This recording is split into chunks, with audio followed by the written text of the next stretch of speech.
మనం మన 5 సంవత్సరాలు చెప్తానాయలా నీ వల్ల కదా నా జీవితం సంకనాకిపోయింది.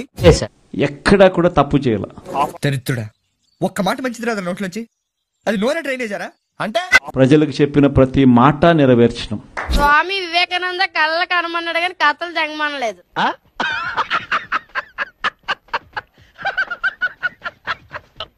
మేనిఫెస్టో అన్నది మామూలుగా రాజకీయ నాయకులకు మేనిఫెస్టో ఇస్తారు.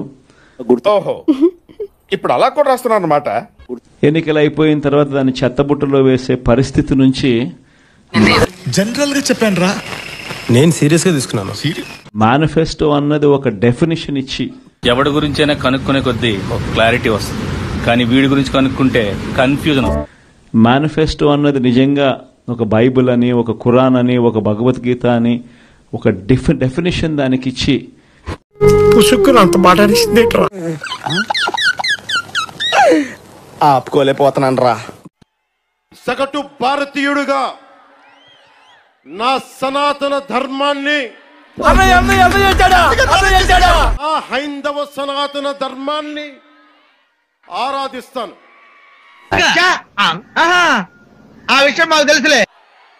భిన్నత్వంలో ఏకత్వం చూపించేది సనాతన ధర్మం. నీ అమ్మ ఒక లొల్లు అయింది అనుకున్నా తీసుకొచ్చి ఇంకొక లొల్లిలో పెట్టిరున్నాను. ఇప్పుడు నాకు స్కూలే వద్దురానైనా అని పారిపోతే తీసుకొచ్చి ట్యూషన్ లో కూర్చోబెట్టిర్రు.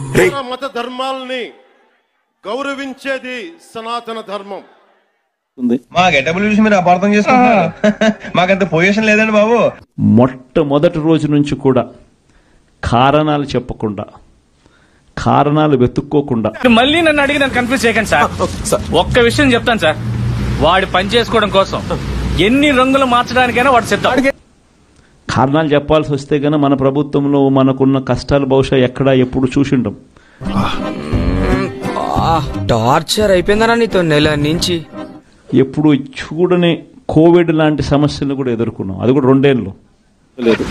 వాడికి వాళ్ళ నాన్న పెట్టిన పేరు టోనీ, వాడికి కరెక్ట్ పేరు. మనం ఇచ్చిన మాట మరో 30 సంవత్సరాల పాటు మన బాటను నిర్దేశిస్తుంది అని చెప్పి ఇప్పుడు చెప్తున్నారు, ముందే చెప్పాలి కదా అని. ఎప్పుడు కంప్లైంట్ అనేది ఎక్కడ చేయాల. ఇదేంకో అబద్ధమా? ఆనంద్ ని చెడగొట్టి వీళ్ళని విడదీసింది నువ్వు. పలానోడు అది చేశాడు, పలానోడు ఇది చేశాడు అని చెప్పి ఎప్పుడు కారణాలు వెతుక్కోలే. సైతాన్ వేదాలు వల్లిస్తుందా? ఓ చంద్ర, ఈ వీడికి మాత్రం వేదాలు సైతాన్ వల్లిస్తుంది అంటే ఏమిటి? ఏమంటే ఆరాలు తీయకూడదు, వినూరుకోవాలి. అలాంటి సమస్యలు ఉన్నాయని చెప్పి ఏ పొద్దు కారణం చెప్పాల. ఎప్పుడు కూడా ముఖాన ఎప్పుడు చిక్కటి చిరునవ్వే చూపించాం. నువ్వు కొడుతున్నారమ్మా, నిన్ను కొడుతున్నాడా? రీజన్ లేకుండా కొడుతున్నారమ్మా. అయిపోయినా నీ చాడీలు నిజమే కదా సార్. స్వస్తి ప్రజాభ్యః పరిపాలయంతాం న్యాయేన మార్గేణ జనరాజ్యతంత్రాః. కవిత్వం కూడా మొదలు పెట్టినావు అన్న, ఏందన్నా నువ్వు? వస్తు పశు పక్షి వృక్ష కీటేభ్యః లోకాః సమస్తా సుఖినో భవంతు. దీనికి మీరు ఏమంటారు సార్? ఇది ఈ ప్రపంచం కేవలం మనుషులు ఒక్కలే బాగుండాలని కోరుకోలా. కరెక్ట్, ఇది కరెక్ట్ గా చెప్పావు. ఆ చిక్కటి చిరునవ్వుల మధ్య ప్రజలకు మేనిఫెస్టోలో చెప్పిన ప్రతి హామీని కూడా ఇంతగానో దిక్కుమాలిన స్టేట్మెంట్ గా చూడం. ఇంతవరకు రాష్ట్ర చరిత్రలో ఎప్పుడు జరగలేదేమో.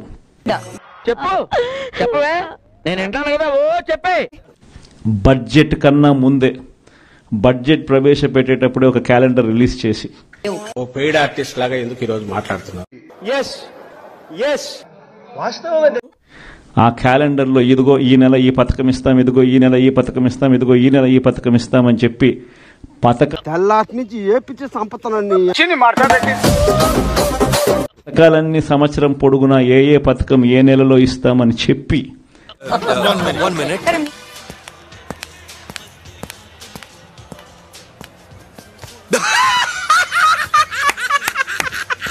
చెప్పడమే కాకుండా ఆ నెలలో బటన్లు నొక్కి నేరుగా పథకాలు ఇచ్చిన పరిస్థితి బహుశా దేశ చరిత్రలో ఎప్పుడు జరిగింది. ఏం చేద్దామంటావు మరి? చూడండి అక్కడ ఏముందో. ఇవే తగ్గించుకుంటే మంచిది. అటువంటి పాలన మనం ఇచ్చాం. ఎందుకురా సార్ అంటే మీకు అంత క్రేజ్? ఈరోజు చూస్తే చంద్రబాబు నాయుడు బడ్జెట్ కూడా ప్రవేశపెట్టల.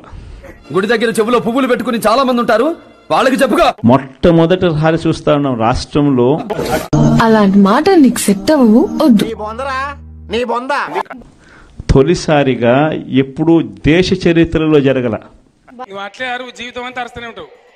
చెప్పేది తిని కదా, ఇంటి వినాలి కదా, బుర్ర ఉండాలి. మా వీడియో మీకు నచ్చినట్టయితే లైక్ చేయండి, షేర్ చేయండి, సబ్స్క్రైబ్ చేయండి. సబ్స్క్రైబ్ కాదు, సబ్స్క్రైబ్ అదే ఏదో చేయండి.